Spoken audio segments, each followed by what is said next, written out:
What's up everyone? Welcome to a new tutorial. Today we're going to be talking about blend modes and how you can incorporate them in your videos to create glitch effects. It's pretty easy. Just imagine copying your video layer on top of each other and then playing around with different blend modes and move the image around or scale the image as well. So in today's video, I'm going to be showing you a couple tips and tricks, but I don't have any footage. So let's just show you my new setup.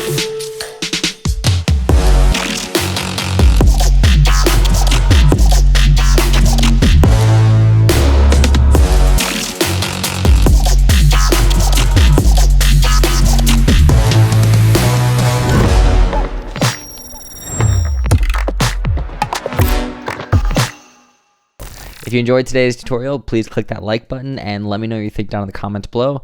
Also, why not follow me on Instagram at Holland. All right, all you have to do is hold Alt on a PC to click and drag, and that will copy it. That command is also Option on a Mac.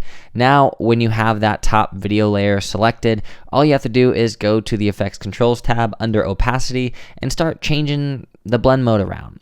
If you go to Difference, you'll notice that your screen turns black. Don't freak out. If you adjust the scale or increase your scale, you'll instantly be greeted with this really cool edge effect, or if you zoom in all the way, it's kind of like a little silhouette thing.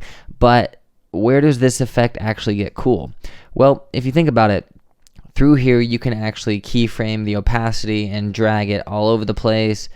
Just drag it up and down like 100%, 50%, 100%, go back and forth. So then when you play back through that, we have this like little strobe effect going on, and then highlight all of those keyframes and go to hold. And then that will make it a little bit more punchy. On top of this, we can also keyframe our position. So add a keyframe by clicking the toggle animation button, hit the right arrow key, jump this around, right arrow key, jump it around, keep going a couple frames and move this all over the place. There is no rhyme or reason. You can just kind of do what looks good. Also, you could pair this with an offset effect if you wanted to.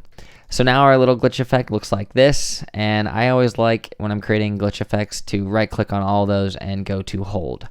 But yeah, just in a quick little bit, you can create some really cool effects. Now I just kind of want to show you a couple different blend modes that I really like. If you stay down at the bottom on these hue and saturation and luminosities, it basically adjusts the different colors that you're getting in there, and you can chop these up however you want to get a different look, but I typically don't use these that often. Also, keep in mind that you can actually click the down arrow on scale and uncheck uniform scale, so you can adjust the scale width by dragging to the right, so you can get these really unique looking effects just like this one. Now the key point is to actually adjust this across your image, and if you're editing to audio, typically you don't want these effects going on for very long. So what I like to do is cut to the audio by using C, and then I'll cut to the audio, whatever is playing, and then I'll click in here and then adjust these settings to like exclusion, drop that down like that, go to the next one, and I'm going to change this one to, let's say, darken. So that's kind of interesting. I'll change my scale around a little bit, maybe adjust the position, and then I'll go to my final one right here and change this to hard mix. And sometimes you might need to adjust the opacity a little bit and just kind of play around with everything. And you can also add keyframes on legitimately anything. So if your little heart desires that you want a little scale right there, you can do that.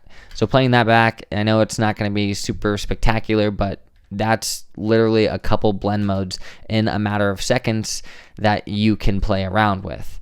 And with these, if you right click on those transitions and select apply default transition, it will actually blend between the two different blend modes, which is kind of cool when you actually think about it, because you're blending a blend mode.